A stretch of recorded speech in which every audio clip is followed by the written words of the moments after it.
পৃথিবীতে দেখা যায় অনেক বদলোক সুখে শান্তিতে বসবাস করছে এবং অনেক নেক লোক নানান কষ্টে জীবনযাপন করছে। এর কারণ কি? তো আমাদের মনে অনেক সময় প্রশ্ন আসতেই পারে যে এই লোক তো তেমন একটা ভালো না, কিন্তু তারপর তার সে অনেক সুখে শান্তিতে জীবন পৃথিবীতে বসবাস করছে।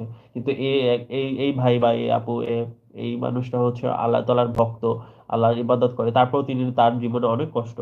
তো এই ধরনের প্রশ্ন আমার আসতেই পারে। তো সেই বিষয়ে বলা হয়েছে, এ সন্দেহ নিরসন করে আল্লাহ এখানে বলেছেন, দুনিয়ার সুখ স্বাচ্ছন্দ্য ও দুঃখ কষ্ট নেক আমল ও বদ আমলের উপর নির্ভরশীল নয়, বরং নেক আমল ও বদ আমলের জন্য পরকালে বিশেষ পুরস্কার এবং শাস্তি নির্ধারিত রয়েছে। তো মূল বিষয় হচ্ছে, আপনি পৃথিবীতে যাই করেন না কেন, যেভাবে থাকার কোনো এটাতে কোনো ম্যাটার না।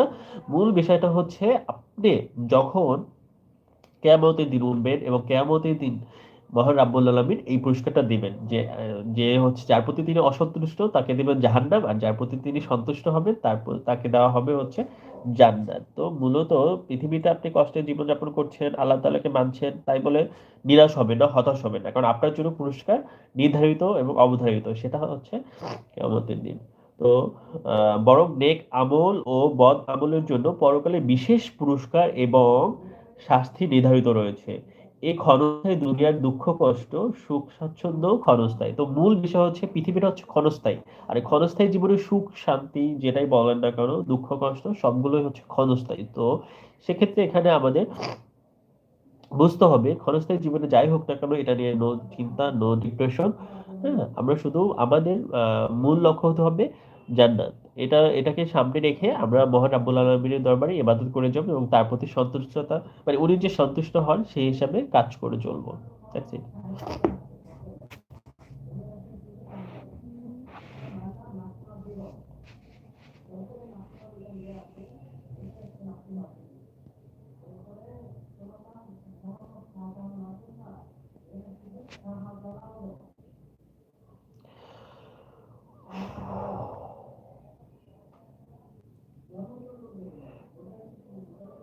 তার দিকে রুজুকারীকে সুপথ প্রদর্শন করেন। তারা ওই লোক যারা ঈমান এনেছে ও আল্লাহর স্মরণে যাদের মন প্রশান্ত হয়। জেনে রাখো, আল্লাহর স্মরণে মন প্রশান্তি হয়। যারা ঈমান এনেছে ও সৎকর্ম করছে তাদের জন্যই রয়েছে সুখবর ও উত্তম স্থান। এভাবে আমি আপনাকে এমন এক জাতির কাছে প্রেরণ করেছি যার আগে বহু জাতি গত হয়ে গিয়েছে, এজন্য যে আপনাকে যা ওহী ওহী করি তা যেন তাদেরকে শুনান। তারা রহমানকে অস্বীকার করে, বলুন তিনি রব, তিনি ছাড়া আর কোনো ইলাহ নেই, তার উপর নির্ভর করি, তার কাছেই প্রত্যাবর্তন করি। যদি কোরআন দ্বারা পাহাড় স্থানান্তর করা যেত, বা জমিনকে টুকরো করা যেত, বা মৃত কথা বলতো, তবুও তারা ঈমান আনতো না, বরং সকল ক্ষমতা আল্লাহর।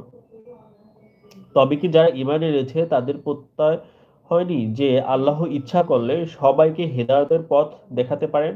আর যারা কুফরি করেছে তাদের কৃতকর্মের কারণে তাদের বিপর্যয় হতে থাকবে, বা বাড়ির আশেপাশেই বিপদ আপতিত হবে। যখন না আল্লাহর ওয়াদা এসে পড়ে, আল্লাহ কখনো ওয়াদার খেলাপ করেন না। আর বহু রাসূলের প্রতি বিদ্রূপ করা হয়েছে, যারা আপনার পূর্বে গত হয়েছে। কাফেরদেরকে অবকাশ দিলাম, তারপর ধরলাম আমার শাস্তি কেমন ছিল। এত সত্ত্বেও যিনি প্রত্যেকের কর্মের পর্যবেক্ষক, তিনি কি তাদের অক্ষম ইলাহ তুল্য? তারা আল্লাহর সাথে বহু শরিক শিরক করেছে। বলুন তাদের নাম বলো। তোমরা কি তাকে এরূপ খবর দিতেছ যা জমিনে তার অজানা, বা যা বাহ্যিক কথা? বরং শোভনীয় করা হয়েছে কাফেরদের চক্রান্ত, এবং তারা বাধা পায় সৎ পথ থেকে। আল্লাহর ভ্রান্ত করলে পথ দেখানোর আর কেউ নেই। দুনিয়ার জীবনে তাদের জন্য রয়েছে শাস্তি, আর পরকালে রয়েছে আরো কঠোর শাস্তি। তাদের জন্য কোনো রক্ষাকারী নেই আল্লাহর আযাব হতে। মুত্তাকিদেরকে জান্নাত